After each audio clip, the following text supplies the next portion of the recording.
ವಿಘ್ನಶಿವ ಕೊಲೆ ಕೇಸ್ನಲ್ಲಿ ಭೈರತಿ ಬಸವರಾಜ್ ವಿರುದ್ಧ ಎಫ್ಐಆರ್ ವಿಚಾರದ ಬಗ್ಗೆ ಹುಬ್ಬಳ್ಳಿಯಲ್ಲಿ ವಿಪಕ್ಷ ಉಪನಾಯಕ ಅರವಿಂದ್ ಬೆಲ್ಲದ್ ಅವರು ಪ್ರತಿಕ್ರಿಯೆಯನ್ನು ನೀಡಿದ್ದಾರೆ.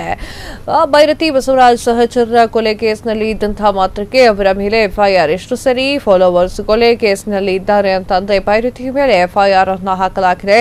ಆದರೆ ಸಚಿವ ಪ್ರಿಯಾಂಕ್ ಖರ್ಗೆ ಆಪ್ತ ಡ್ರಗ್ಸ್ ಕೇಸ್ನಲ್ಲಿ ಇದ್ದಾರೆ.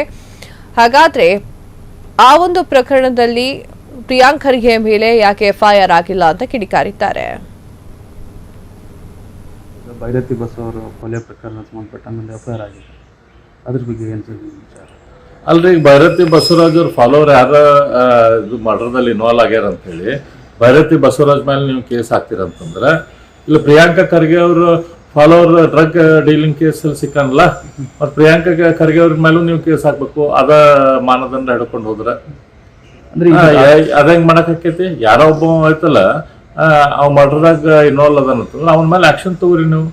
ಅದನ್ನ ಬಿಟ್ಟು ಅವ ಇಂಥವ್ರ ಜೊತೆ ಇದ್ದ ಅಂತ ಹೇಳಿ ಅವ್ರಿಗೆ ಮೇಲೆ ನೀವು ಎಫ್ಐಆರ್ ಮಾಡ್ತೀರಂತಂದ್ರೆ, ಇವತ್ತು ಅವ್ರ ತಾಯಿನ ಹೇಳಿದಾರ ಅದೇನು ಸಂಬಂಧ ಇಲ್ಲ ಅಂತ ಹೇಳಿ. ಅಂದ್ರೆ ಕಾಂಗ್ರೆಸ್ ಪಕ್ಷ ಬಿಜೆಪಿ ನಾಯಕರನ್ನ ಎಫ್ಐಆರ್ ಮೂಲಕ ಹನಿಯಲು ಮುಂದಾಗ್ತಿದೆ ಅಂತಂದ್ರೆ 100% ಸುಮ್ಮ ವಿನಾಕಾರಣ ಈ ರೀತಿಯ ಕೇಸ್ಗಳನ್ನ ಮಾಡಿ ಒಬ್ಬ ವ್ಯಕ್ತಿಯ ಚಾರಿತ್ರ್ಯಹರಣ ಮಾಡಕ್ ಪ್ರಯತ್ನ ಮಾಡ್ತಿದಾರ. ಇದಕ್ಕೆ ಬಿಜೆಪಿ ಏನು ಹೋರಾಟ ಸರ್ ಮುಂದಿದೆ? ಬಿಜೆಪಿ ಹೋರಾಟ ನಾವು ಇದನ್ನ ಪ್ರತಿಭಟಿಸ್ತೇವೆ, ಖಂಡಿಸ್ತೇವೆ. ಇದಂಗ ಮಾಡ್ತಾರೆ ನೋಡ್ತೇವೆ. ಅವ್ರ ಜನರಿಂದ ಚುನಾಯಿತರಾದ ಶಾಸಕರು ಈ ರೀತಿಯನ್ನು ಸುಳ್ಳು ಕೇಸ್ ಹಾಕಿ ಅವ್ರನ್ನ ಹೆದರ್ಸಾಕ್ ನೋಡ್ತಾರ, ನಮ್ಮನ್ನೇನು ಹೆದರ್ಸಾಕ್ ನೋಡ್ತಾರ?